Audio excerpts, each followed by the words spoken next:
ये जो सवाल है ये एसएससी सीजीएल 2023 एग्जाम में पूछा गया था और इस सवाल को हम लोग सबसे आसान तरीके से सॉल्व करेंगे। बस आपको ध्यान से देखना है।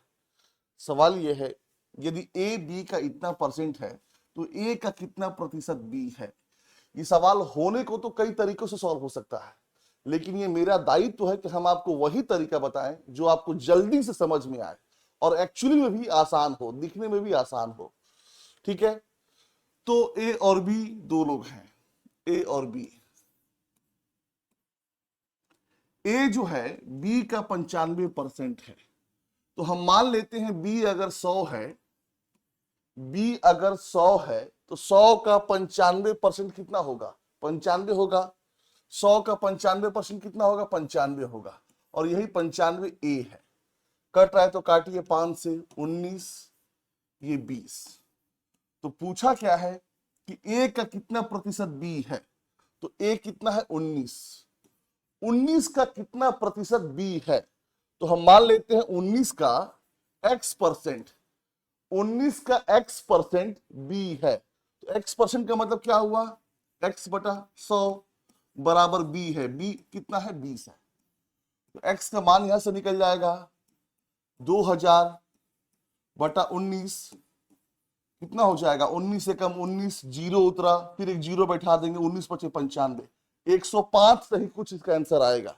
ये 105 से ही 5 बटा 19, ये हमारा आंसर आ गया। ये सबसे आसान तरीका है। आगे बढ़ते हैं। एक्स वाई और जेड तीन संख्याएं इस प्रकार हैं कि एक्स जेड का 30% है, वाई जेड का 40% है। यदि एक्स वाई का पी परसेंट है तो पी का मान क्या है? तो एक्स वाई जेड तीन लोग हैं, एक्स वाई और जेड। तो हम मान लेते हैं कि जेड 100 है। देखिए एक्स भी जेड से पूछा है, वाई भी जेड का दिया हुआ है, तो हम जेड को मान लेते हैं 100 है। एक्स जेड का 30% है, तो जेड कितना है? 100। तो 100 का 30% कितना होगा? 30 होगा, और यही 30 एक्स है।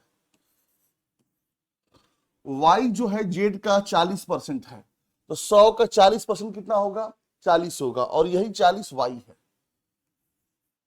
कट रहा है तो काटिए। तो पूछा क्या है कि एक्स वाई का पी परसेंट है, तो पी का मान क्या है?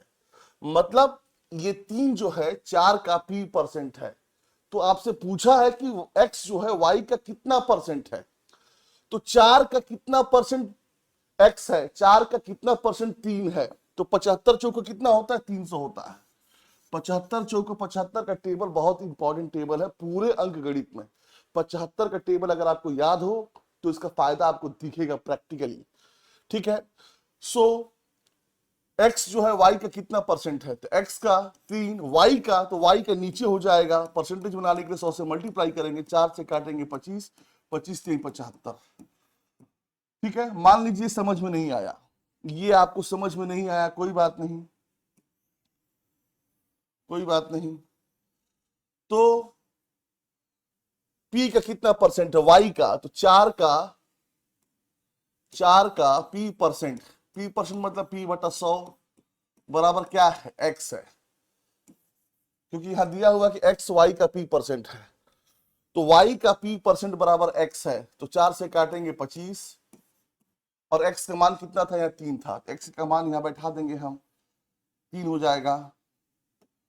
ठीक है, तो p बराबर कितना हो जाएगा? 25 3 75, p बराबर कितना हो गया? 75 हो गया। ये हमारा आंसर दूसरे तरीके से आ गया। सो जब भी इस पैटर्न पे सवाल आए तो आपको ऐसे ही सॉल्व करना है।